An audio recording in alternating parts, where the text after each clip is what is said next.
we are honoured to welcome Minister Paul Papalia, Minister for Emergency Services, Corrective Services, Defence Industries, Veterans and Racing and Gaming in the Western Australian Government, to the Chief of Navy counterparts and senior national representatives from the 52 nations that are represented here today, to Mr Jumbawamba Marawili AM, Elder of the Madapa clan, and to our partners in defence industry.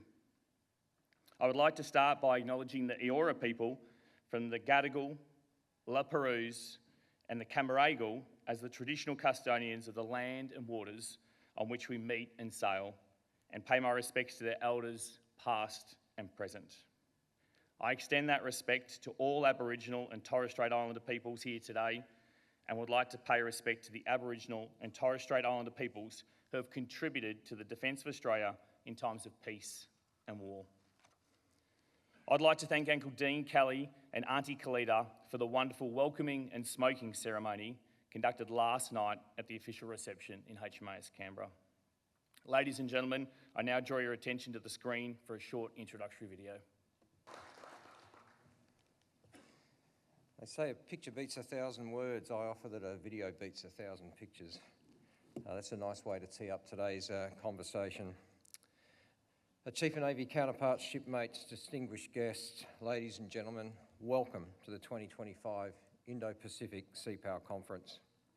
It's indeed a pleasure to welcome colleagues from state and federal governments, from allied and partner navies, defence industry, business leaders from Australia and overseas, think tanks and academia and media, and of course the officers and sailors of our navies. Welcome to the largest ever Indo-Pacific Sea Power Conference and International Maritime Exhibition. I'd also like to welcome everyone who's watching online. This is the first time our conference has been live streamed on Navy's YouTube channel. When I came into this role, I gave my media team the daunting task of putting the Navy in front of the nation every single day. Today is just one of those great opportunities to achieve that mission. There will be an excellent program this week of guest speakers and panel discussions. I'd like to start again, however, by acknowledging the Gadigal people of the Eora Nation, the traditional custodians of the land that we meet on, and pay my respects to elders past and present, and add my warm affection, respect and regards for the Indigenous servicemen and women that have served our nation in war and peace for nearly 125 years. I'd also like to highlight that as we meet here today, there are 1,438 of our officers and sailors at sea in 21 Australian warships right now, while their loved ones are waiting for them at home. That is nearly half of our fleet in terms of platform numbers. They too have my deepest respect, and I extend that to the officers and sailors of all navies and other services represented here today. The theme of 2025's Indo-Pacific Sea Power Conference is Strength at Sea equals security and prosperity at home. Over the next 3 days, an exceptional lineup of guest panellists and speakers will discuss what this means in the context of Australia and the Indo-Pacific. But I want to kick off this year's conference by telling you what it means to me. The earliest seafaring civilisations realised that whoever controlled the sea would control trade, wealth and security for the state. Naval forces in ancient Egypt, Phoenicia and Greece were formed to protect merchant ships from pirates and from raids by rival city-states. The Athenian navy in the 5th century was both a commercial shield and a means of power projection. They used strategic commerce raiding to damage the enemy's economy and to subdue their will to fight. The Byzantine Empire used naval fleets to escort trade convoys and to defend their commercial interests in the Mediterranean. And during the age of exploration, the protection of trade routes was a core business of the 4 European maritime empires of Spain, Portugal, England, and the Netherlands. Since the earliest days of sail, navies around the world have underwritten the wealth and prosperity of states because strength at sea equals security and prosperity at home. This is just as true for Australia now in the 21st century as it was for the ancient Egyptians in the 12th century BCE. Australia is an island. The sea surrounds us and it sustains us. It is our gateway to the world. It has written our past. It will continue to shape and define our future. Our identity is fundamentally connected to access to the sea. We are, and we always will be, a maritime nation. The traditional custodians of our lands have always known the importance of the sea to our island and to its people. Long before European settlement, First Nations Australians traded across the seas with our neighbours in the Indo-Pacific. The Yolngu people of Arnhem Land traded with Makassar seafarers from Sulawesi in the eastern parts of Indonesia. They exchanged cloth, tobacco, rice, knives, fish and trepang. They practiced diplomacy long before it was given a title. Today, our national well-being, our economic prosperity is fundamentally dependent upon guaranteed access to the maritime commons. We are a maritime nation girt by 3 seas. Our connection to the world is through seabed cables that plug us into the global financial system and the Internet of Things, and the long maritime trade routes that connect us to the ports of origin and destinations across the world. These arteries and veins sustain the life of our national economy. On current figures, our economy, or our GDP, sits around 2.2 trillion Australian dollars per annum. Every year, maritime trade contributes about $650 billion to our national economy, which accounts for around 29.5% of our GDP. 1 in every 20 Australian jobs is connected to maritime trade. Almost everything we rely on in our modern everyday lives comes to Australia by sea. Our cars, their parts, the fuel that runs them, electronic goods, the textiles that clothe us, the iPhones that connect us to everything important these days, they all come to us by sea. So too does the diesel that energises the machinery used by our primary industries. In fact, if shipping stopped, it would only be weeks before our citizens started to feel the squeeze with significant impacts on their daily lives. Or as our friends in Singapore like to say, no shipping, no shopping. Our connectivity to the global financial system and to family and friends across the world depends on the integrity of around 16 submarine cables that stretch across the seabed from continent to continent, and they plug in at various points along our coastline. This is what the sea means to Australia.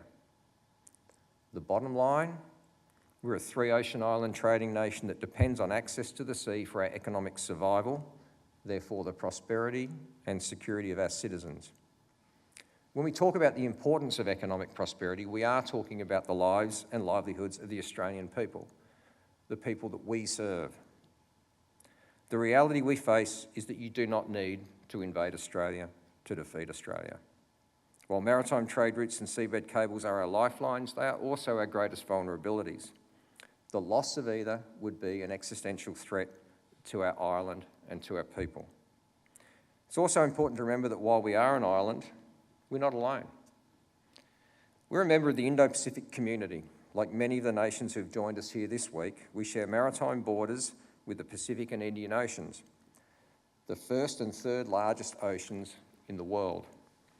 The Pacific Ocean covers around 165 million square kilometres. It covers more than 30% of the Earth's total surface, and it contains 46% of the Earth's free water.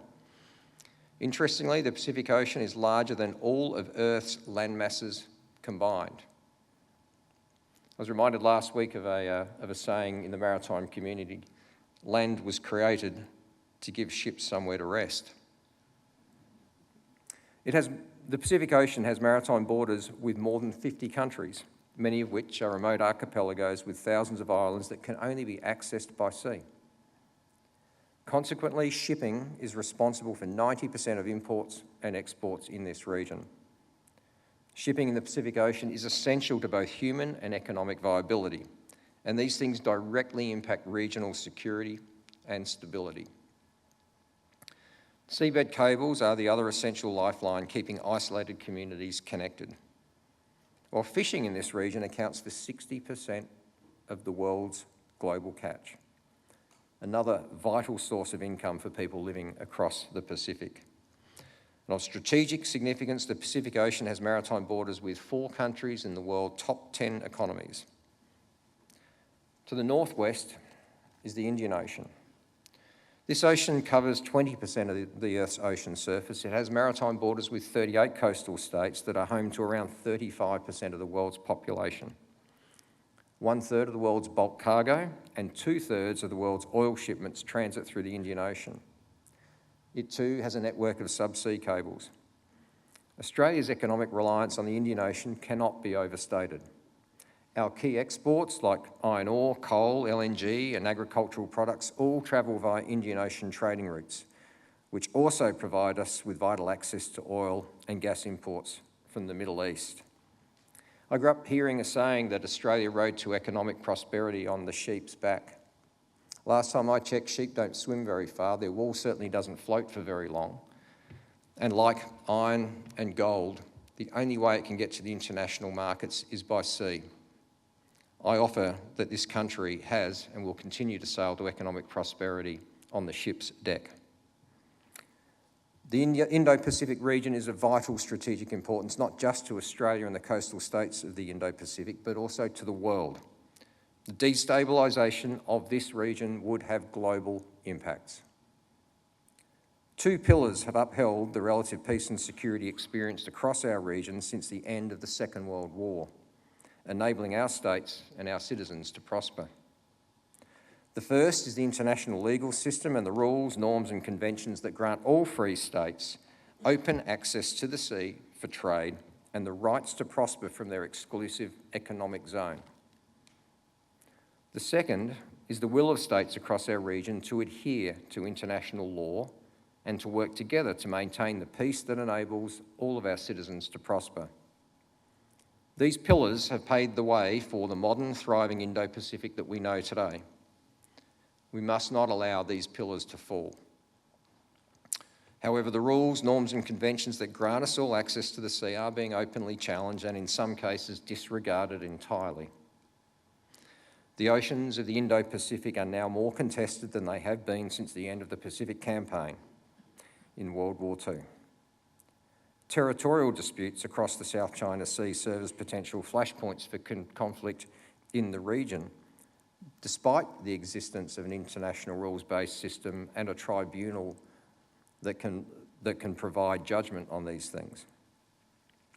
Incidents of aggression at sea between maritime forces of nation-states have been occurring with more frequency. Submarine cables have been deliberately damaged, and the slightest miscalculation could turn competition into conflict with no warning at all. Our near region is also home to the biggest military modernisation in 80 years, with some states rapidly uplifting the size and lethality of their naval fleets at an unprecedented pace, some without any clear transparency or a clear statement of their intention. And it's this lack of transparency that increases strategic tension, anxiety in the region, and the risk of escalation.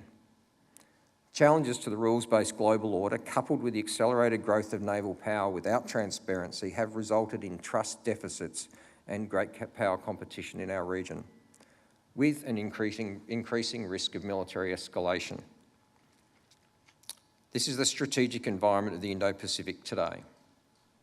As history would attest, conflict in the maritime domain is not congruent with access to the sea for trade or safe shipping. Insurance companies prefer not to underwrite cargo ships travelling through war zones. So when access to the sea is an existential matter, as it is, I hope you'll agree, for Australia, and you can no longer assume unchallenged access to the sea, you must take measures to assure it. And it's our naval force principally that provides that assurance. In order to safeguard our nation's security and prosperity at home, we must be strong at sea. We must therefore optimise every second, every cent and every person to ensure our navies are prepared to defend that which underpins our national economies and the security and prosperity of our citizens. Naval power must be a priority. So the Royal Australian Navy right now is currently undergoing a period of great transformation in response to the changes in our region, conducting an unprecedented and transparent uplift to the size and lethality of our fleet. This transformation is underpinned by the largest investment in naval capability in our nation's recent history, allocated under the 2024 National Defence Strategy and its Integrated Investment Program. This investment will deliver 11 new upgraded Megami-class general-purpose frigates at an accelerated rate, with the first 3 built in Japan and the remaining 8 vessels to be built in Australia by Australian industry. It will also deliver 6 Australian-built Hunter-class frigates, which will be one of the most silent and lethal submarine hunting surface combatants ever built. Construction of the first ship by BAE Systems Australia is well underway at the Osborne Naval Shipyard in South Australia. The investment will also deliver 6 Arafura-class offshore patrol vessels, the first of which was commissioned into service in June this year. And if you'd like to go and take a look, she's now berthed at the Australian Maritime Museum outboard of the old Daring-class destroyer HMAS Vampire. This is her first visit to the East Coast since commissioning earlier this year. All 6 ships designed and built in Australia by Australians using Australian steel. The investment also delivers 12 more Seahawk Romeo helicopters, a capability already operated by a fleet air arm and our aviation teams at sea. And these additional aircraft will force multiply the submarine hunting capabilities of the Royal Australian Navy and the Royal Australian Air Force. Working with our partners through the AUKUS partnership, this historic investment will also deliver sovereign, nuclear-powered, conventionally armed submarine capability for Australia for the first time in our history. And I just had the pleasure of bumping into 2 of our officers who arrived back to Australian shores last week in USS Vermont, which is now conducting a maintenance activity being run by Australia over in Western Australia. In short, we are well on track under the optimal pathway. Many of our submariners have now passed through the US Navy's nuclear propulsion sources and are growing their professional mastery on board Virginia-class submarines. In fact, every US Navy nuclear submarine operating out of Pearl Harbor by the end of this year will have Australian submariners on board. Eventually, AUKUS-class submarines will be built here in Australia by Australian industry, and we just saw the announcement today with Pacific Marine Batteries, or PMB, about their involvement in the supply chain for the AUKUS submarine build. That too will be a historic milestone for our Navy and for our sovereign industry. And because we were observing Halloween last week, it would be remiss of me not to mention the acquisition and the opening of the Ghost Shark extra-large AUVs for the Royal Australian Navy.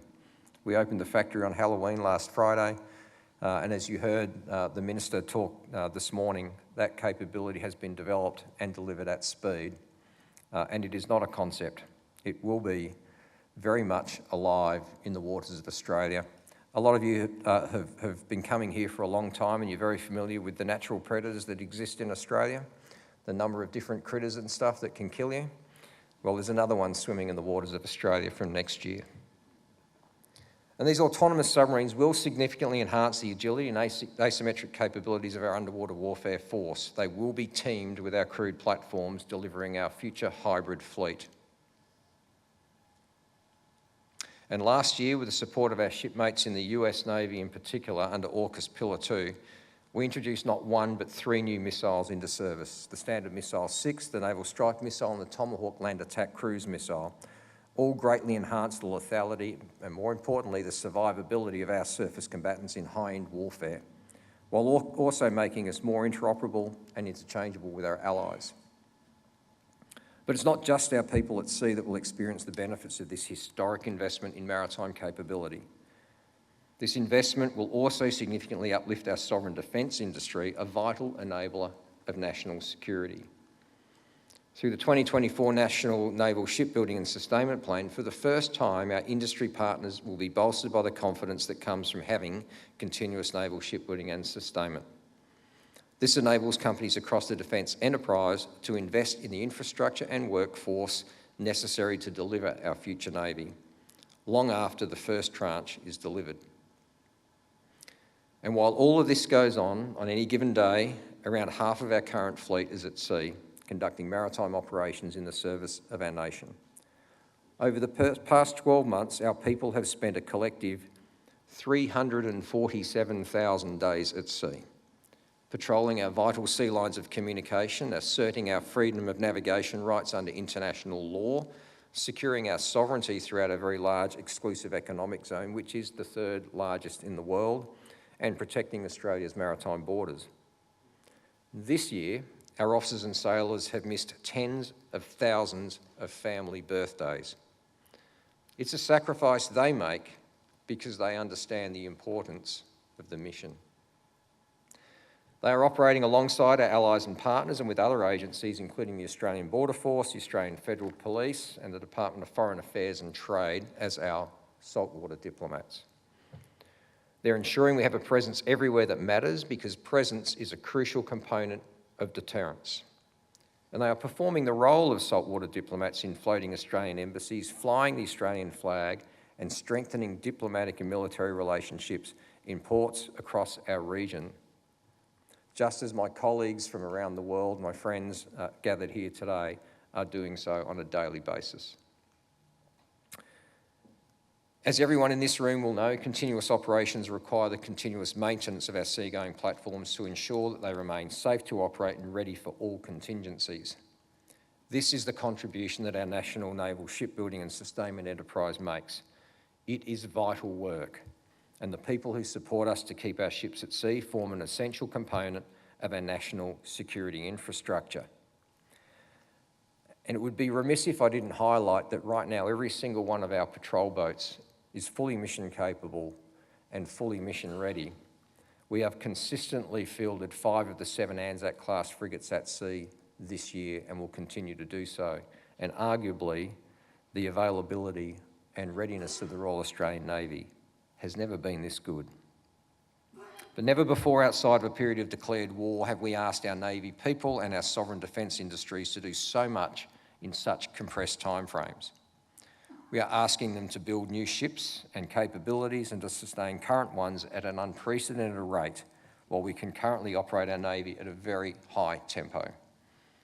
It's a big ask, but Australian industry has proven that before that when our national security is at stake, they are up to the task. And that is the beauty of this partnership with AMDA and defence industry this week. Because our access to the sea for trade is an existential matter for our nation. And arguably the stakes couldn't be higher. The indisputable fact is that it's too late to prepare adequately when conflict is already knocking on your door. You must absolutely do everything humanly and legally possible right now to ensure we are primed and ready for the worst should deterrence fail. We must grow the size and lethality of our Navy at the pace of change in the region. This is our contract with the people of Australia. We do not buy into a strategy of hope. We buy into a strategy of preparedness and denial. Our focus is strength at sea because strength at sea equals security and prosperity at home. Ladies and gentlemen, I look forward to exploring these concepts and the challenges of our time throughout the next 3 days, and I can't wait to get the Sea Power Conference 2025 underway. Thank you very much.